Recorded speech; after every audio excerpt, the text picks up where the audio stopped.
Mejor Edu propone una visión que contrasta con la que se tuvo durante 30 años.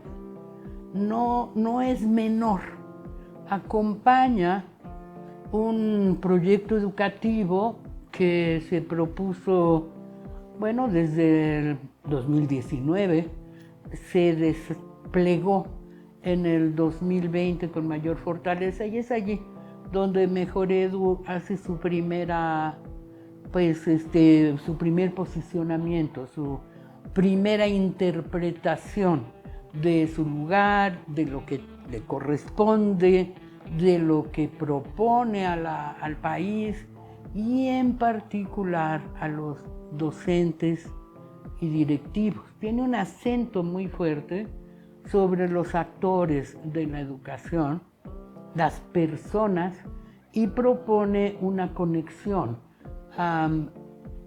no solo a través del impulso, la especificación, el desarrollo de las ideas de la nueva escuela mexicana, sino muy a propósito de la formación inicial, profesional, a mejor inicial y continua, digamos, de los docentes y de los líderes escolares. Entonces, si te fijas, es una reinterpretación que lo que quiere es acompañar a una propuesta educativa radicalmente distinta a la que se había venido trabajando en estos 30 años, que también tiene un legado importante que no es desconocido por un organismo técnico que aprovecha bien lo mejor de las experiencias para hacer esta visión fundadora, que no es solamente la formación docente o los indicadores o las principales cifras, sino es otro universo conceptual y discursivo. Por eso no se ha hecho énfasis en estos últimos tiempos. Por eso la relevancia del concepto del Sistema Nacional de Mejora Continua de la Educación, que es ese espacio que en paralelo al CONAEDU tendría funciones de coordinación de ese sistema. No es un lugar de acuerdos, es un lugar de debate, de conversación sobre qué es lo que va cambiando, qué es lo que va mejorando y cuál es la ruta que debe continuar a esas evidencias de mejora, de progreso, de logro, que un sistema como este de mejora continua, Sistema Nacional de Mejora Continua de la Educación, pues tiene como misión principalísima. Eso le tocaba a Mejor Edu.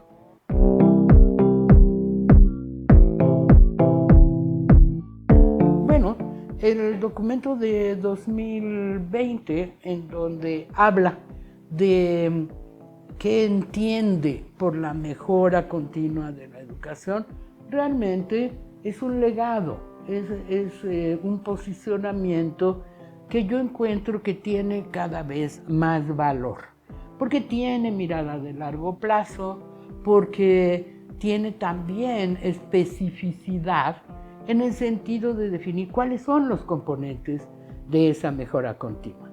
Entonces yo veo en esa primera etapa un conjunto de contribuciones sustantivas, originales,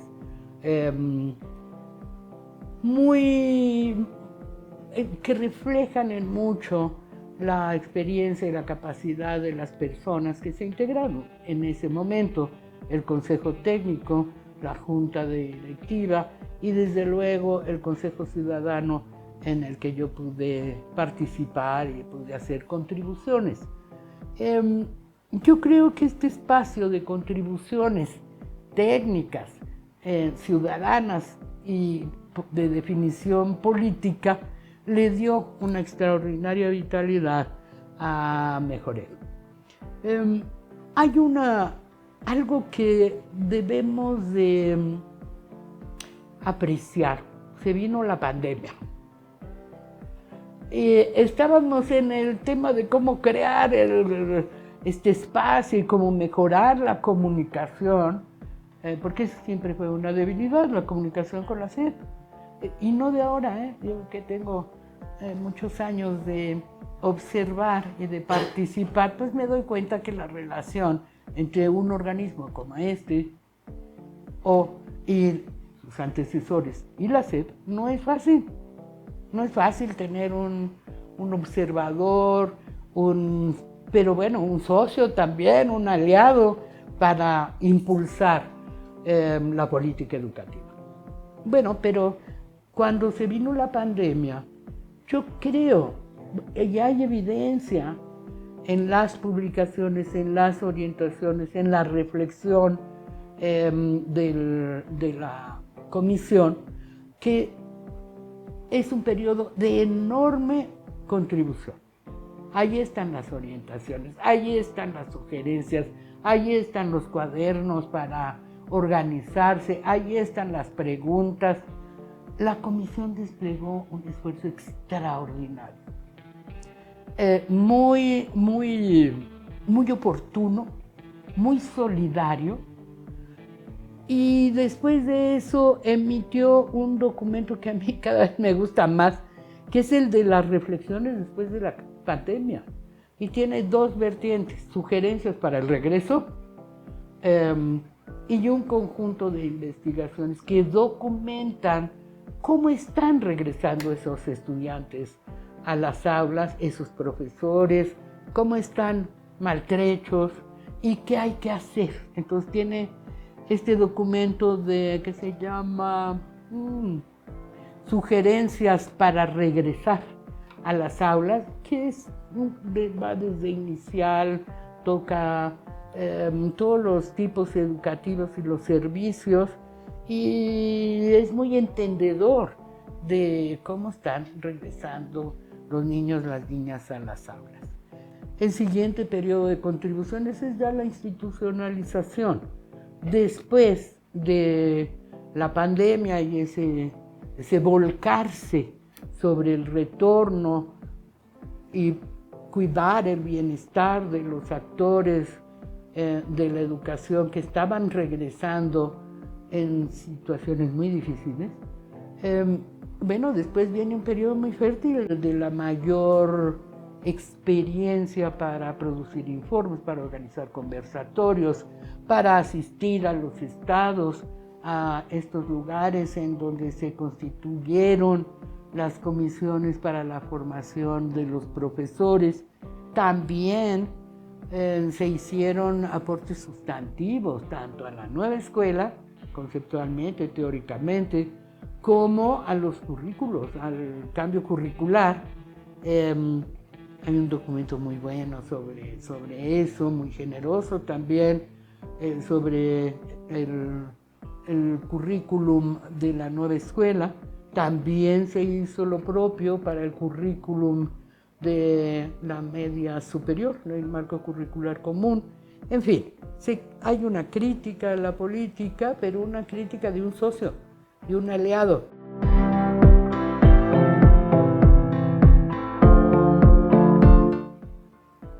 Yo tengo una opinión creo que muy positiva, sinceramente muy positiva, sobre la producción, sobre la actuación del organismo, sobre cómo se esforzó para cumplir normas y cómo tuvo éxito en agrupar, que eso me parece muy importante, a un conjunto muy grande de personas, hombres y mujeres, expertos en sus campos y volcados al propósito de mejorar la educación. Es decir, son expertos en educación, no es menor, todos ustedes también, la comunicación, todo lo que se hizo aquí o se ha hecho, se ha venido haciendo, está enfocado a mejorar la educación. Desde la investigación, desde la producción de cifras, desde que es en lo que yo participé más, la generación de otros indicadores alternativos a los que se han venido tradicionalmente liberando. Se hicieron conversatorios también se amplió pues la interlocución de una manera pues que ojalá no se interrumpa, pero yo creo que enriqueció mucho la conversación pública sobre la educación con estas redes en donde había expertos de otros organismos como el INEGI, como el Coneval también, y expertos de las universidades en educación indígena, muchos en educación indígena, por cierto, colegas de las universidades, en gestión de la educación, en temas de formación de líderes, de funcionarios. Yo creo que esas conversaciones que ya incluían a muchos más actores fueron muy importantes para orientar mejor la investigación que se hace aquí. Y eso va a ser una pérdida. Si no se recoge en donde sea. ¿A qué me refiero? Aquí hay un tipo de investigación. No es una investigación académica, pero tampoco es un reporte administrativo, es investigación aplicada, que tiene desde luego un soporte académico importante, me refiero a la investigación publicable, pero no es eso, es una investigación para devolverle a los actores de la educación, a todos, autoridades, una buena imagen de qué está pasando, de quiénes son las personas que están padeciendo o beneficiándose de las políticas que se impulsan. Es un tipo de investigación muy relevante, muy exigente, porque tienes que estar metido no en los temas nada más, sino en el campo. Y eso solo se puede hacer desde una institución como esta. Gobierno de México. Segundo piso de la Cuarta Transformación.